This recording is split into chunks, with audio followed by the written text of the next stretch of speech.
से ये वादा करो और सोचते हो जितना मेहनत उससे ज़्यादा करो। तो हेलो गाइस, नमस्कार, वेलकम, आप सभी का स्वागत है आपके अपने यूट्यूब चैनल माई तिरंगा क्लासेस पे। तो स्टूडेंट, आज हम बात करने वाले हैं क्लास 10 की बुक की सेंट्रल आइडिया डिस्कस करने वाले हैं। जैसा कि आपको पता है 2023 का जो एग्ज़ाम है इसमें पोएम के साथ साथ सेंट्रल आइडिया भी पूछे पाएंगे। तो स्टूडेंट, जैसा कि आपको पता है माई तिरंगा क्लासेस कम समय में अत्यधिक कंटेंट और अच्छे से अच्छे ट्रिक देने के लिए जानी जाती है। तो इसी लय में आज हम शुरू करते हैं आपकी बुक का फर्स्ट लेसन पोएम का सेंट्रल आइडिया। आप देख पा रहे हैं कि आपको जो फर्स्ट लेसन है पोएम का उसका नाम क्या है, the dust of snow. The dust of snow.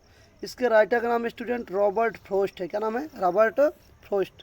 आपने इस पोएम के बारे में पढ़ा है। इस पोएम में लेखक ने दिखाया है ऑलरेडी कि पोएम का क्या होता है, मूड अपसेट होता है। एक दिन वो जा रहा होता है और एक हेमलॉक ट्री होता है जिसपे एक क्रो बैठा होता है। हेमलॉक ट्री के ब्रांच को वो क्या करता है, शेक कर देता है, हिला देता है और उस पर से डस्ट ऑफ स्नो, क्या है, डस्ट ऑफ स्नो उस राइटर्स के ऊपर गिरती है और automatically that is the natural beauty, यह प्राकृतिक सुंदरता होती है और राइटर के मूड को क्या करती है, चेंज कर देती है।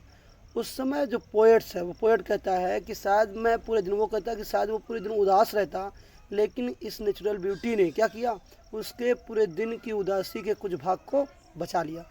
तो हम लोग डिस्कस करते हैं सेंट्रल आइडिया फर्स्ट लेसन का। आप देख पा रहे हैं सेंटर आइडिया। सेंटर आइडिया का मतलब होता है पोएम का केंद्रीय भाव। क्या होता है पोएम का केंद्रीय भाव? पोएट कहना क्या चाहता है अकॉर्डिंग टू पोएम, पोएम के अनुसार। कहते हैं the poet rights, present definite follow कर रहा है। द पोएट राइट्स, पोएट लिखते हैं दैट की ए स्मॉल थिंग से एक छोटी चीज़ कैन चेंज, मतलब बदल सकती है। क्या कर सकती है? बदल सकती है।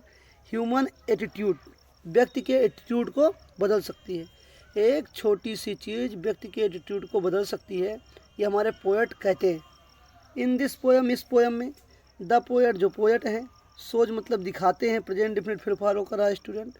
करें in this poem the poet shows, इस पोएम में पोएट दिखाते हैं द ब्यूटी ऑफ स्नो, बर्फ की सुंदरता को दिखाते हैं।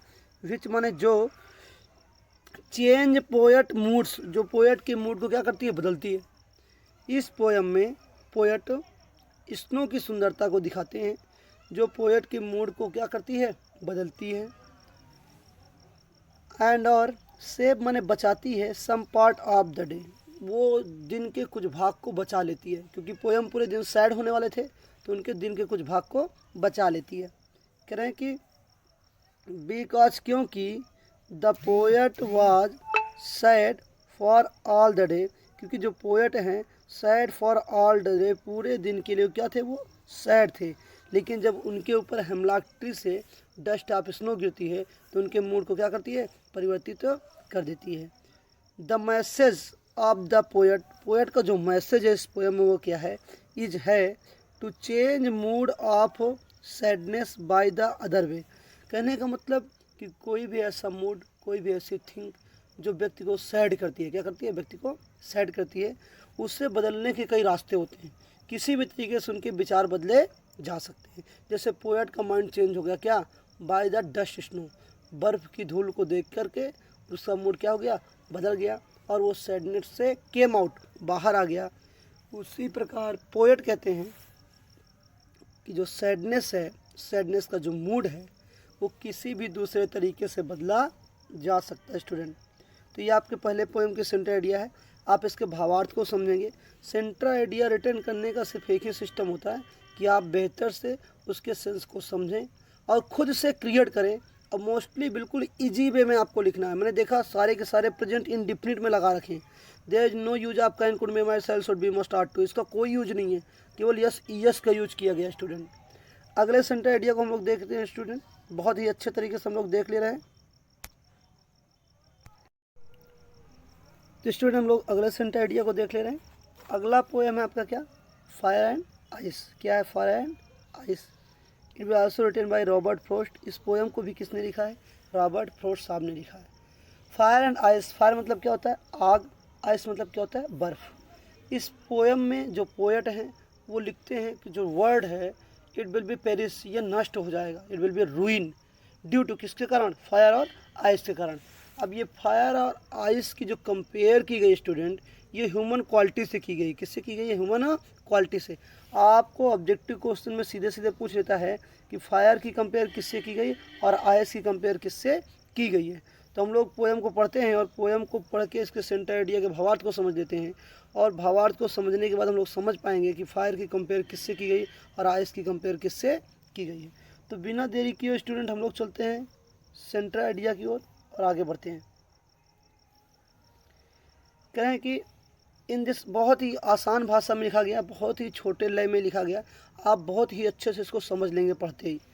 इन दिस पोएम, इस पोएम में द पोएट, जो पोएट है, एक्सप्रेसेस, वो अभिव्यक्ति करते हैं। किसकी अभिव्यक्ति करते हैं स्टूडेंट? वो अभिव्यक्ति करते हैं difference between the fire and ice. Ice और फायर के बीच जो डिफरेंट है, जो अंतर है, उसको क्या करते हैं? अभिव्यक्ति करते हैं। कहते हैं अकॉर्डिंग टू पोएट, कवि के अनुसार, according to poet, that means कवि के अनुसार, द वर्ल्ड विल एंड, संसार क्या हो जाएगा? एंड हो जाएगा, बाय फायर, फायर के द्वारा, एंड आल्सो बाय आइस, और बर्फ के द्वारा भी संसार समाप्त हो सकता है। वो कहते हैं संसार जो समाप्त हो जाएगा कैसे हो सकता है? एक तो फायर के जरिए, दूसरा आइस के जरिए। कह रहे हैं कि इन दिस पोयम होना चाहिए, ये पोयम होना चाहिए स्टूडेंट, यहाँ पास थोड़ी सी मिस्टेक है। इन दिस पोयम, इस पोयम में फायर मतलब आग। कह रहे हैं इस पोयम में जो फायर है, स्टैंड मैंने वो समझाता है फॉर डिज़ायर, इच्छा को। ये आपकी कंपेयर वर्ड आ गया। आपसे पूछा जाएगा कि फायर की कंपेयर किससे की गई है ऑब्जेक्टिव क्वेश्चन में, तो बिल्कुल आसान आपको दिख रहा है, कुछ भी नहीं करना है। देखिए फायर स्टैंड फॉर डिज़ायर, मैंने बिल्कुल इजी तरीके से लिख दिया है। जो फायर है वो इच्छा को दिखाता है, किसको दिखाता है? इच्छा को बताता है। एंड आइस स्टैंड्स हेट, और जो आइस मतलब बर्फ है वो किसको समझाता है? हेट, नफरत, ईर्ष्या को। किसको? ईर्ष्या को। तो मतलब आप समझ सकते हैं कि जो फायर है वो किसको कंपेयर करके समझाता है? वो डिज़ायर से कंपेयर किया गया है। एंड और आइस जो है वो किससे कंपेयर किया गया? वो हेट से कंपेयर किया गया है।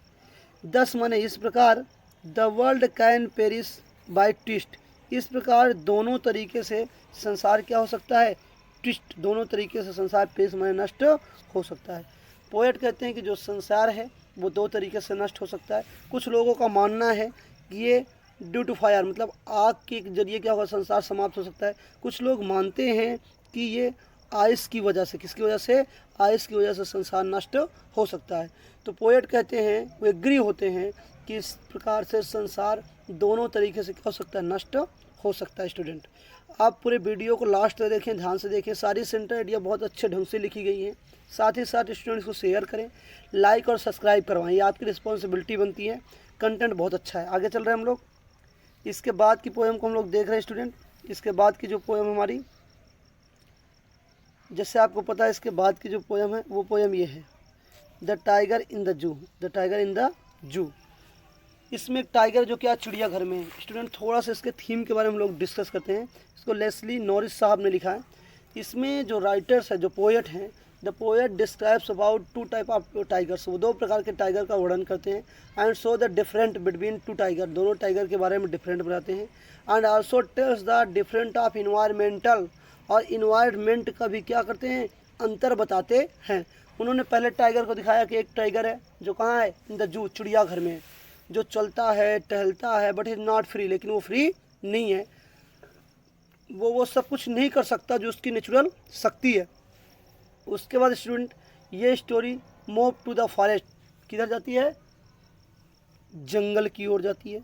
अब जब जंगल की ओर जाती है तो जंगल में एक टाइगर को दिखा रहे हैं पोएट साहब, और बता रहे हैं कि एक टाइगर है जो कहाँ है? जंगल, फॉरेस्ट में। वो कैसे बैठा हुआ है हंट के लिए, किस प्रकार से स्लाइडिंग करता है, फिसलता है। कब? जब एनिमल्स आते हैं ड्रिंकिंग वाटर नदियों में, तब, है ना, फिसलता है और उन पर क्या करता है? अटैक करता है। बिकॉज हिज फ्रीडम, वो इज फ्री, वो क्या है? वो स्वतंत्र है। और शोर करके किस तरह वो लोगों को डराता है ना, उसकी रोर बड़ी तेज़ है। तो हम लोग पोएम को पढ़ चुके हैं, पोएम को समझ चुके हैं। अब इसकी सेंट्रल आइडिया को अंडरस्टैंड करने की ज़रूरत है, क्योंकि आपके पेपर में सेंट्रल आइडिया, पोएम दोनों पूछी जाएगी। तो बहुत ही अच्छे तरीके से, बहुत ही ढंग से, आसान वे में हम सेंटर आइडिया को तैयार कर लेते हैं। आइए स्टूडेंट शुरू करते हैं, बिना देरी के स्टूडेंट शुरू करते हैं। देखिए इसमें लिखा है कि इन दिस पोएम, यहाँ स्टूडेंट पोएम होना चाहिए, क्या होना चाहिए? यहाँ पोएम होना चाहिए। In this poem the poet describes, poet वर्णन करते हैं, अबाउट अ टाइगर, एक टाइगर के बारे में। He is in the cage, जो कहाँ है, केज मतलब गुफे में, कहाँ स्टूडेंट, गुफे में। अर्थात इसमें जो पोएट डिस्क्राइब करते हैं एक टाइगर के बारे में, जो टाइगर कहाँ है, केज मतलब गुफे में है। एंड और he can not go outside, और वो बाहर की तरफ नहीं जा सकता है, बिकॉज वो क्या है, वो आयरन में बंधा हुआ है। अर्थात कि आयरन से माने हथकड़ी टाइप में, वो क्या है, केज में, गुफा में क्या हुआ है, बंधा हुआ है, तो बाहर नहीं जा सकता। तो he can not go out side.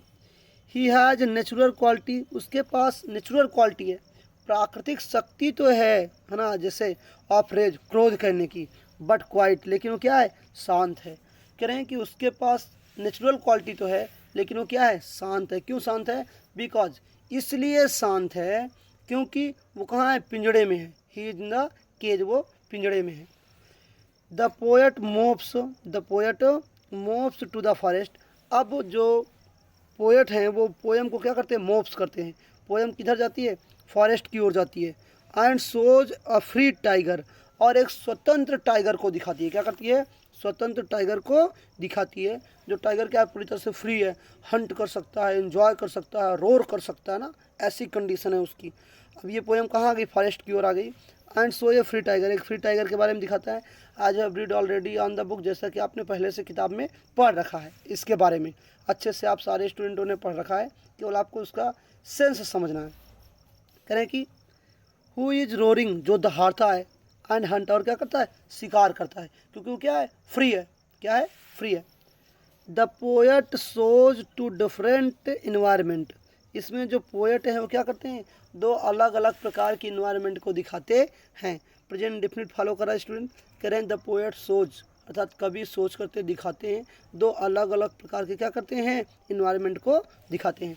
इस लेसन से स्टूडेंट आपसे ऐसा क्वेश्चन पूछा जा सकता है, एक आधे दो लाइन दे करके क्वेश्चन में पोएम के जरिए पूछा जा सकता है कि ये लाइन किस टाइगर को एक्सप्रेस करती है, वो जू वाले टाइगर को या तो फ्री टाइगर को। और ये पोएम फिर से मोप्स होके कहाँ पहुँचती है, उस जू की ओर पहुँचती है। पोएम 3 टर्न लेती है स्टूडेंट। फर्स्ट, पहले वो केज वाले की बात करती है, उसके बाद वो फॉरेस्ट की ओर पोएम जाती है, उसके बाद टर्न होकर के फिर से वापस कहाँ आती है, केज वाले टाइगर की ओर आती है। तो आपको इसका केंद्रीय भाव लिखना है, बिल्कुल इजी तरीके से, बड़े शॉर्ट वे में लिखना है स्टूडेंट। और आप बेहतर से इसको लाइक सब्सक्राइब शेयर करते चले। अगर अब तक आपने लाइक नहीं किया तो लाइक करें और इसे शेयर करें। इसी के साथ हम लोग अगले सेंटर आइडिया की ओर चलते हैं। जो हमारा अगला सेंटर आइडिया, अमांडा। क्या है, अमांडा। आपने पढ़ रखा है, अमांडा एक गर्ल है। क्या है, अमांडा एक गर्ल है, उसके बारे में पोएम है। इस पोएम के राइटर का क्या नाम है, रॉबिन क्लीन। क्या लिखा है, रॉबिन क्लीन। अमांडा एक गर्ल्स है। इन दिस पोएम, इस पोएम में मैं थोड़ा सा इसकी थीम डिस्कस कर दे रहा हूँ स्टूडेंट। इस पोएम की जो थीम है वो ये है कि एज नो, जैसा कि आप भी एक स्टूडेंट हैं, एक चाइल्ड रहे हैं, और अभी भी प्रयास है कि अभी भी आप चाइल्ड ही हैं, ग्रो हो आए हैं, अलग बात है। क्योंकि होता क्या स्टूडेंट, इसमें दिखाया गया कि हर बच्चा, every child want to freedom, हर कोई आज़ादी चाहता है। क्या है, हर कोई आज़ादी चाहता है। बट हिज पेरेंट्स और गार्जियन, लेकिन उसके माता पिता, उसके जो गार्जियन होते हैं, ऑलवेज कंट्रोल्ड हिम, उसे हमेशा क्या करते हैं, कंट्रोल करते हैं, एंड इंस्ट्रक्टेड हिम, उसे हमेशा आदेशित करते हैं, ऐसा ना करो, वैसा ना करो, ये करो, वो करो, ऐसे डिस्कस उससे करते हैं। और चाइल्ड जो होता है वो ये चीज़ें बहुत कम पसंद करता है, मतलब उसको ये पसंद नहीं होता है कि उस पर कोई इस प्रकार से बार बार रोक लगाए।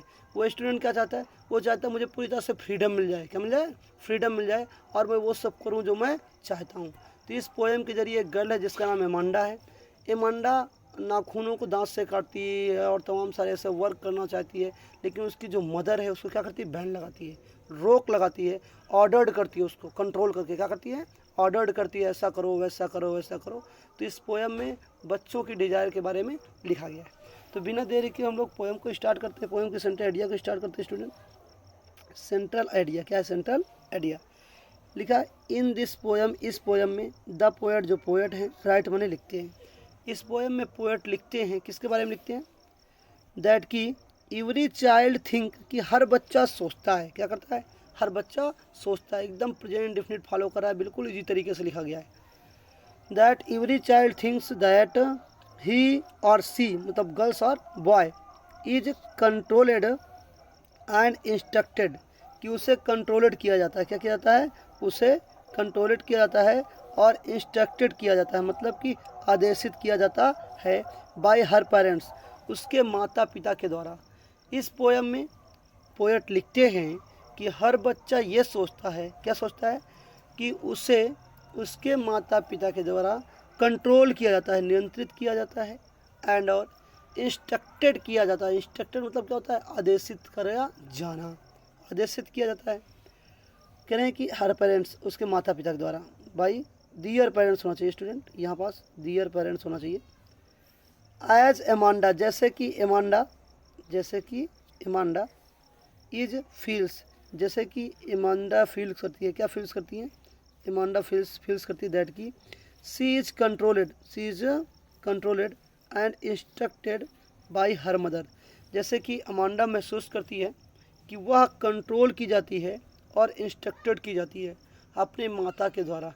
जैसे कि अमांडा ये महसूस करती है कि वह अपने माता के द्वारा नियंत्रित की जाती है और आदेशित की जाती है, क्या की जाती है, की जाती है।